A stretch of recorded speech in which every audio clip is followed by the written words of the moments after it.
26 आईनी तरमीम का मुस्तकबिल अब तारीक नज़र नहीं आता बल्कि ताबनाक नज़र आता है।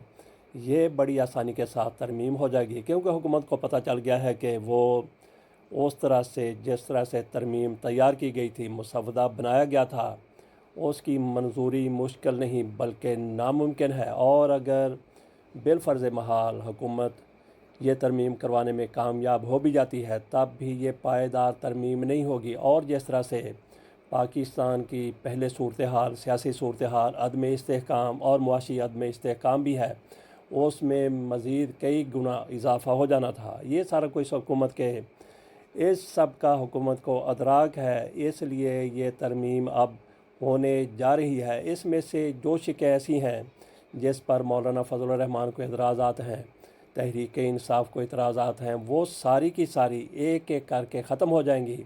अब तक इन शिकों की तादाद 54 बताई जा रही। हो सकता है कि ये मिल मिलाकर 60 हो जाएं, 60 से ज़्यादा भी हो जाएं। हो सकता है कि ये कम होकर 40 तक, 24 तक भी आ जाएं, लेकिन उसमें ऐसी शिकें होंगी जो सारी पार्टियों के लिए, मौलाना फजल रहमान के लिए, तहरीक इंसाफ के लिए काबिल कबूल होंगी। इसलिए चूँकि हुकूमत की तरफ से अब सिर्फ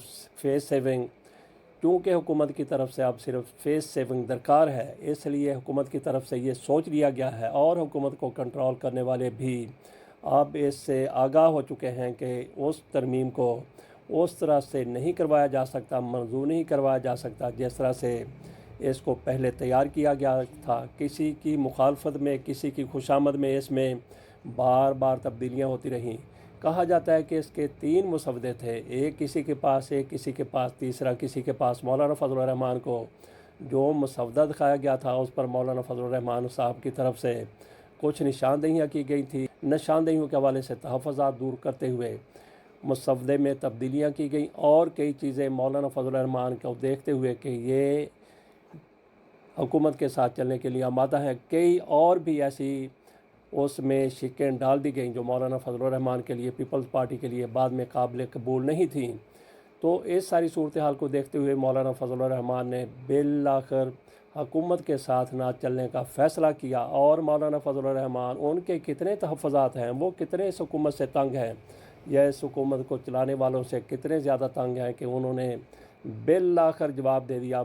मियां नवाज शरीफ साहब वहाँ गए हुए थे, पहाड़ से उतर आए थे, इस्लामाबाद आए इस तरमीम के लिए। उन्होंने भी पूरी कोशिशें की, लेकिन जब उन्होंने देखा कि दाल नहीं गल रही तो मियां नवाज शरीफ साहब कान लपेट कर इस्लामाबाद से लाहौर आ गए।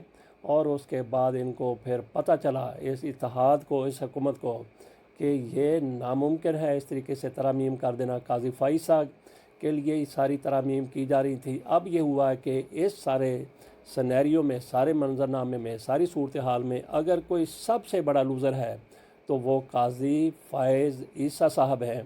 क्योंकि अब जो भी तरमीम होंगी, तरमीम हो जाएंगी। जैसा कि कहा कि इस तरमीम का मुस्तकबिल ताबनाक है, तारीख बिल्कुल नहीं है, क्योंकि हुकूमत की तरफ से ज़िद छोड़ दी गई है कि हमने ये तरमीम करवानी है। काजी फ़ाइसा को हमने 3 साल के लिए उस अदालत का, जो अदालत अभी बननी है, उसका हेड बनाना है और उसके अंडर फिर वो अदालत होगी जो आजकल सुप्रीम कोर्ट है। उधर होगी सुप्रीम कोर्ट ऑफ पाकिस्तान, इधर होगी सिर्फ सुप्रीम कोर्ट। तो फ़ाइसा साहब को जैसे झांसा दिया गया था, या काजी फ़ाइसा साहब जिस तरह से तरमीम चाहते थे, तो उसका बाब बिल्कुल बंद हो गया।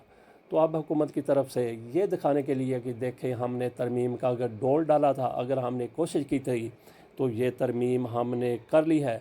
तो इसलिए हुकूमत को सिर्फ़ और सिर्फ अब फेस सेविंग दरकार है। तो सारी की सारी शराइत जो तहरीक इंसाफ की हैं, मौलाना फजल रहमान की हैं, वो मान लीजिए उनकी क्या शराइत हो सकती हैं। जो चीज़ें नाकाबिल कबूल हैं, जैसे काजी फ़ाइसा साहब की एक्सटेंशन से बाद फिर फेडरल कोर्ट तक चली गई थी, उससे भी ये हुकूमत अब बैक करती हुई, पसपाई इख्तियार करती हुई नज़र आ रही है। तो जब काजी फ़ाइसा साहब वाला बाब बंद हो जाएगा, मौलाना फजल रहमान ने भी कहा था कि नो एक्सटेंशन, किसी के लिए भी एक्सटेंशन तोसी काबिल कबूल नहीं है। तो उनका ज़्यादातर इशारा काजी फ़ाइसा साहब की तरफ से, और कुछ लोग चीफ़ इलेक्शन कमिश्नर को भी तोसी देना चाहते थे, और भी कोई हो सकता है कि चीफ को तोसी देने की बात हो रही हो। لیکن مولانا فضل الرحمان کے ڈٹ جانے کی وجہ سے ان کے اپنے قدموں پر کھڑے ہو جانے کی وجہ سے وہ ترامیم اب نہیں ہو رہی۔ وہ جب مدعا ہی ختم ہو گیا، کنویں سے وہ نکل گیا اور اس کے بعد چند ایک بوکے بالٹیاں نکال کے کنویں کو بالکل صاف کر لیا گیا، تو اب میرا خیال ہے کہ کسی قسم کا کوئی تنازع نہیں ہوگا۔ ایک تو عمران خان کی طرف سے بھی، تحریک انصاف کی طرف سے بھی، خصوصی طور پر مولانا فضل الرحمان بھی یہ چاہتے ہیں، اور پوری کی پوری پارلیمنٹ یہ چاہتی ہے کہ ججوں کی تعیناتی کے لیے اصلاح ہونی چاہیے۔ اس پر سب کا کنسنسس ہے، تو اس معاملے پر ساری پارٹیاں، سارے سیاستدان بالکل اس حد تک ایگری ہیں کہ ان کے لیے پارلیمنٹ کا بھی کردار، کہ ججوں کی تعیناتی کے لیے پارلیمنٹ کا کردار بھی ہونا چاہیے۔ 19ویں ترمیم میں جس طرح سے جناب افتخار محمد چودھری پر جو کچھ انہوں نے کہا، انہوں نے کر دکھایا، اور سارے اختیارات ایک ذات میں مرتکز ہو گئے، تو ان اختیارات کو ختم تو بالکل نہیں کیا جائے گا، لیکن یہ ہوگا کہ ان میں توازن لایا جائے گا۔ اس کے لیے تحریک انصاف تیار ہے، دیگر پارٹیاں بھی تیار ہیں۔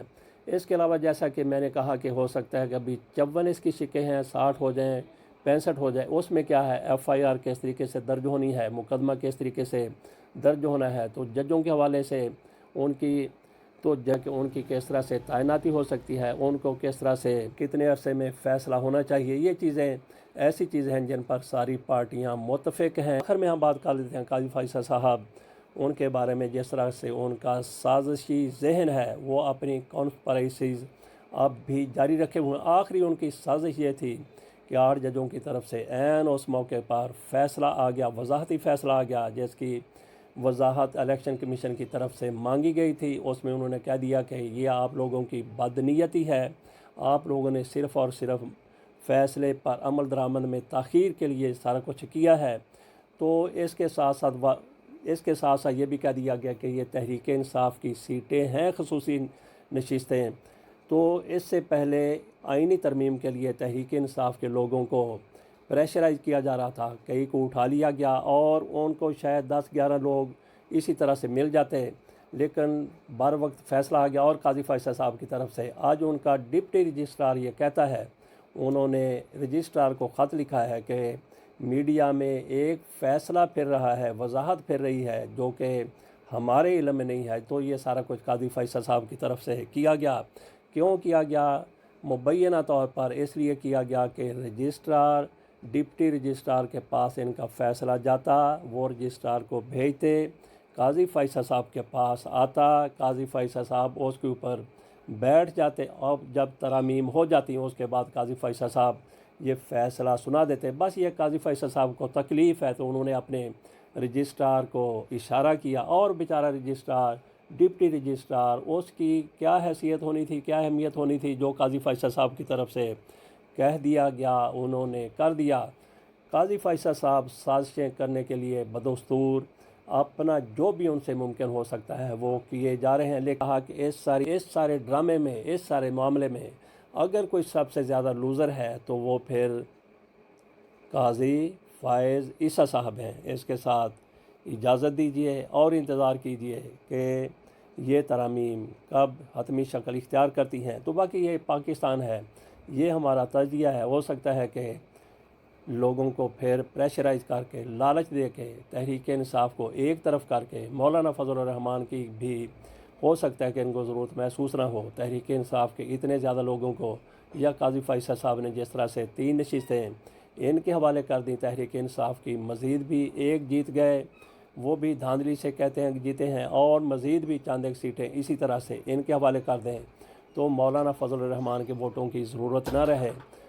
ہو سکتا ہے کہ یہ ترامیم کر لیں، لیکن ان کو کیسے آگے چلایا جائے گا، کیسے سیاسی استحکام آئے گا، کیسے معاشی استحکام آئے گا، ان سب چیزوں کو سامنے رکھتے ہوئے میرا پھر تجزیہ یہی ہے کہ آئین میں ترامیم ہوں گی، ضرور ہوں گی، اور مستقبل 26ویں آئین کی ترمیم کا روشن ہے، تابناک ہے، تاریک نہیں ہے۔ حکومت کو احساس ہو گیا ہے، ان کے بنانے والوں کو، ان کے لانے والوں کو ادراک ہو گیا ہے کہ معاملات کس طرف جا رہے ہیں۔ اس لیے تحریک انصاف کی مولانا فضل الرحمان کی شرائط کو درخور اتنا سمجھا جائے گا، اور متفقہ طور پر 26ویں آئینی ترمیم منظور ہو جائے گی۔